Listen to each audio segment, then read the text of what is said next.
Je nous exhorte à la crainte scrupuleuse de notre Seigneur Allah, la crainte d'Allah qui est le socle des adorations, la crainte d'Allah qui est le secret de l'exaucement, la crainte d'Allah qui fait vibrer la foi du musulman. Craignons donc Allah subhanahu wa ta'ala comme il se doit, tout comme il nous l'a notifié dans le noble Coran. Où vous qui avez cru, craignez votre Seigneur de la meilleure des craintes et n'acceptez point céder là sans être confiés du nombre de ceux qui se sont soumis totalement à Allah. Chers fidèles serviteurs d'Allah, l'islam est cette religion qui reconnaît les œuvres non seulement à travers les intentions, mais aussi et surtout à travers leur terminaison, à travers leur fin. La fin, en toute chose en islam, est ce que l'on souhaite le plus beau. Dans toute chose que nous entreprenons en matière d'adoration, exclusivement, nous devons toujours viser la fin. Nous devons toujours viser la finalité de toute œuvre d'adoration que nous entreprenons dans notre vie. Nous allons prendre quelques exemples du Noble Coran, où Allah, le Tout-Puissant, il nous a démontré clairement que toute chose est marquée à travers la fin que la personne a eu à avoir dans l'œuvre qu'il a entreprise. Voyons ici, dans le récit de Moïse, Moussa, paix et salut d'Allah sur lui. Moïse, il disait à son peuple, je cite, au niveau de la sourate Al-Araf, la sourate numéro 7, au niveau du verset 128, où Moïse dit à son peuple, demandez aide auprès d'Allah et soyez patients, car la terre appartient à Allah, il en fait héritier qui il veut parmi ses serviteurs, et la fin heureuse sera aux pieux. Fin de citation.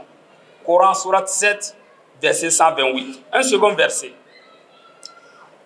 Cette fois-ci, c'est de la sourate numéro 20, sourate Taha, le verset 132, où Allah subhanahu wa ta'ala dit, et commande à ta famille la salat, et fais-la avec persévérance et endurance. Nous ne te demandons point la nourriture, c'est à nous de te nourrir. La bonne fin est réservée à la piété. Fin de citation. Un dernier verset. Celui-là, c'est de la sourate numéro 28, sourate Al-Qasas, les récits. Au niveau du verset 83, où Allah dit, cette demeure dernière, c'est-à-dire l'au-delà, nous la réservons exclusivement à ceux-là qui ne recherchent ni à s'élever sur terre, ni à y semer la corruption. Cependant, l'heureuse fin appartient aux pieux.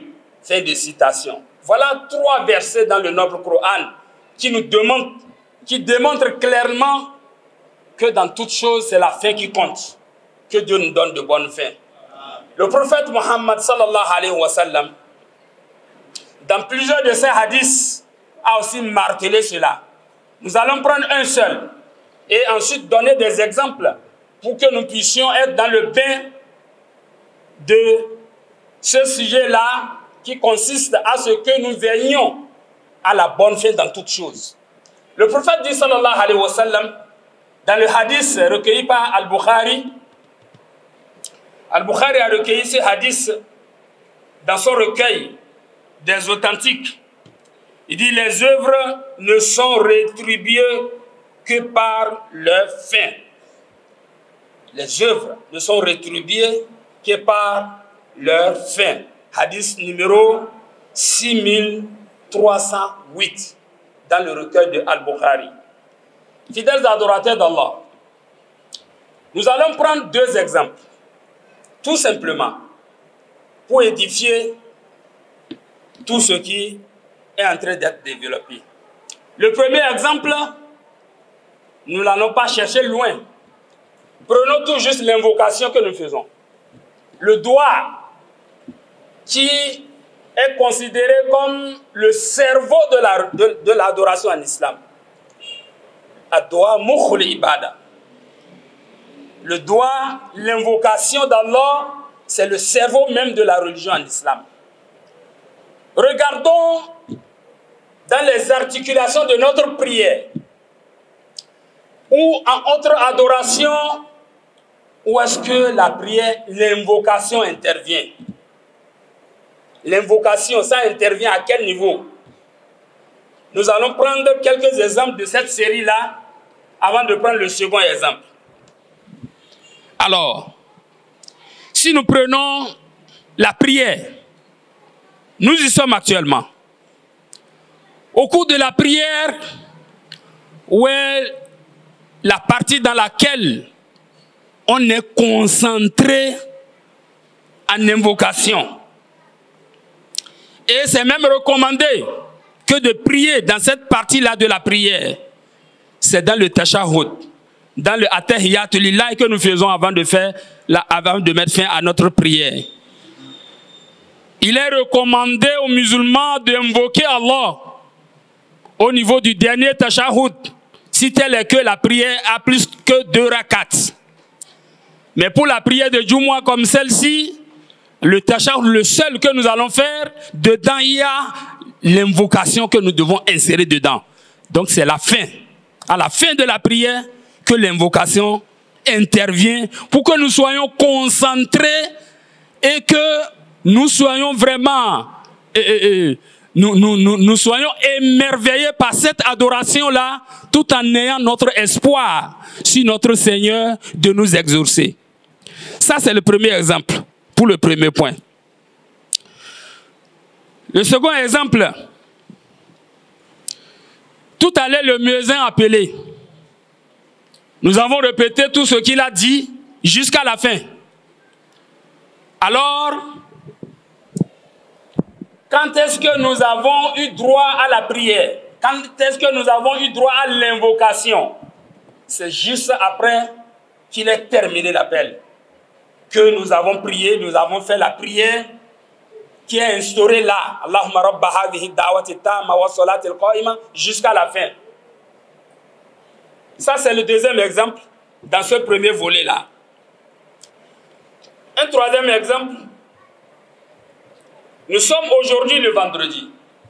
Le prophète nous a dit, sallallahu alayhi wa sallam, que chaque vendredi, il y a une heure donnée. Il y a un moment propice dans lequel l'invocation du musulman est acceptée directement chez Allah. Va directement chez Allah et elle est acceptée. Elle est exaucée par Allah. Ce moment-là, c'est quand? C'est vers le coucher du soleil. Pour bien déterminer ça, le prophète sallallahu alayhi wa sallam nous a indiqué de chercher cette heure-là juste après la prière de Asr jusqu'à la prière, jusqu'à l'azan de Maghrib. C'est là où se trouve cet instant-là même. Et pourquoi on n'a pas dit de telle heure à telle heure précisément ou bien la minute près? C'est pour que nous puissions faire beaucoup de prières. Allahu Akbar. Pour que nous puissions invoquer beaucoup notre Seigneur. Puisque Allah, ses magasins ne tarissent pas, ne diminuent même pas. Il aime que ses serviteurs l'invoquent, l'implorent, lui demandent, le supplient. Alors toi qui ne te supplies pas, qui ne demandes pas à Allah, c'est que tu es injuste envers toi-même. Donc invoquer Allah, ça fait partie des adorations les plus prépondérantes. Ensuite, quand le musulman va à la Mecque, il fait le tawaf. Le tawaf, le tour autour de Kaaba.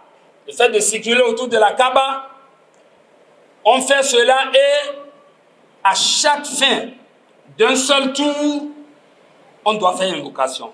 On doit invoquer Allah de la meilleure des invocations qui existe dans le noble Coran. Alors, si l'invocation existe dans le noble Coran, c'est que c'est la meilleure des invocations, puisque le prophète l'a dit, sallallahu alayhi wa sallam. Cette prière-là, c'est laquelle? Rabbana atina fid dunya hasanatan wa fil akhirati hasanatan wa qina adhaban nar. Le prophète, c'est la meilleure des prières. Et la meilleure des prières, ça se fait à la fin de chaque tour que nous faisons autour de la Kaaba.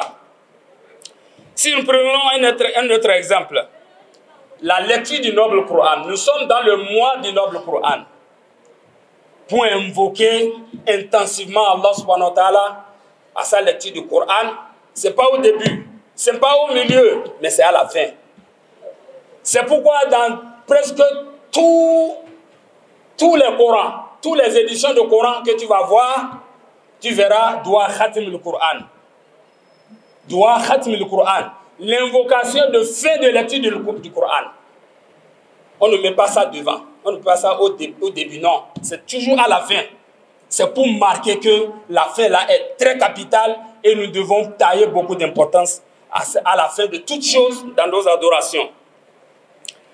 Aussi, quand le jeûneur, nous sommes dans le mois de jeûne, quand le jeûneur veut invoquer intensivement son Seigneur, le moment le plus propice, le plus fécond, dans lequel nous sommes invités à implorer notre Seigneur avec concentration, c'est le moment où on veut prendre les premières gouttes d'eau, au soir, au coucher du soleil.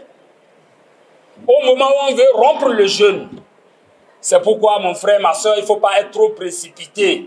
Quand tu entends Allahu Akbar là, il faut prendre au moins quelques secondes, ne serait-ce que quelques secondes, pour implorer ton Seigneur avant de mettre la première chose dans la bouche pour rompre ton jeûne. Puisque là, le prophète te dit que cette invocation-là, ça va monter directement et Allah va l'exaucer. Qu'Allah exauce nos invocations. Donc c'est à la fin du jeûne, de chaque jour que l'on jeûne, que la prière doit être faite intensivement et avec concentration. Enfin, dans le Qunut, la prière de Al-Qunut, qu'on fait souvent à la fin de la prière nocturne, la prière des Nawafil ou bien les Tahajjud, on la fait, on laisse le Qunut là à la fin, à la dernière rakat. La dernière rakat qu'on fait pour se séparer là, c'est en cela là que nous faisons intensivement nos prières. Parce que c'est un temps fécond, c'est un temps de concentration et c'est un temps dans lequel nous devons être concentrés et délaissés à cette adoration laquelle l'invocation. C'est pourquoi quand l'imam il prie, il invoque Allah subhanahu wa ta'ala, les jamas derrière lui, tout le monde répond Amin, Amin jusqu'à la fin de cette prière-là. Et chaque fois qu'on répond Amin et que notre ami coïncide, ami de Malaïka, c'est que notre prière est exaucée totalement. Qu'Allah exauce nos prières. Maintenant, le second exemple que nous voulons donner, c'est celui du mois que nous vivons actuellement. Le mois béni de Ramadan, nous y sommes bien sûr. Nous sommes au 19e jour aujourd'hui. Quel est le moment le plus attendu dans le mois de Ramadan? Le plus petit d'entre nous qu'on va doiter pour demander, pour poser cette question, il nous dira quoi? Il nous dira que c'est les 10 derniers jours. Vrai ou faux? Les 10 derniers jours. Allahu Akbar. Les 10 derniers jours du mois de Ramadan. C'est en cela qu'on mouille plus le maillot. C'est en cela qu'on s'adonne plus à l'adoration d'Allah subhanahu wa ta'ala. Bien sûr, on adorait Allah tous les temps. Mais quand il s'agit des 10 derniers jours-là, surtout les nuits de ces 10 derniers jours, c'est là où l'intensification vient. C'est là où la concentration vient. C'est là où la liquidation et la promotion bat son plein. Et ces jours-là sont délaissés au dernier moment. C'est les 10 derniers jours du mois de Ramadan. Déjà, on vient de traverser la première dizaine et la seconde dizaine. Il reste devant nous, par la grâce d'Allah, la troisième et la dernière. c'est dans cette dernière-là qu'on intensifie nos adorations, nos prières nocturnes, les prières nocturnes, les prières de Tahajjud, à travers tout le monde entier. Cela, c'est déjà reconnu partout. Que les 10 dernières nuits du mois de Ramadan, les musulmans, ils ne dorment pas. Et on est fiers de ne pas dormir ce temps-là. D'ailleurs même, quand tu rates une ou deux rakats, à l'endroit où vous êtes habitué de prier, c'est que tu es gêné. C'est vrai ou bien c'est faux? On est gêné de rater une seule rakat dans cette prière nocturne-là. Parce qu'on ne veut manquer de rien. On ne veut que rien nous échappe dans ces 10 dernières nuits-là. Alors nous y sommes déjà. Nous n'allons qu'à nous apprêter. Et c'est ça le second exemple pour nous convier ensemble, pour que nous puissions nous apprêter psychologiquement, spirituellement, moralement et même dans la coopération aussi. Dans le domaine de la santé aussi. Ceux qui savent qu'ils doivent prendre certains comprimés avant de pouvoir tenir debout là, ils vont s'apprêter déjà. Donc dans tous les domaines, le musulman s'apprête pour attendre ces 10 dernières nuits là du mois de Ramadan. Et pourquoi? C'est parce qu'elles sont venues à la fin et c'est là où l'intensité vient et c'est là où on est plus concentré. C'est là où on est plus ancré, c'est là où on est plus vraiment, on est vaillant. Et on est fier, on est content d'être musulman. Fidèles adorateurs d'Allah, apprêtons-nous, ces jours-là vont commencer à partir de demain déjà. À partir de demain déjà, cela va commencer. Alors, préparons-nous et méditons les prières. Méditons les invocations. Méditons les évocations d'Allah. Et c'est là où même nous allons trouver le secret. Le pourquoi le plus important de chaque œuvre est vers la fin. Il y a un secret dedans. Le secret c'est quoi?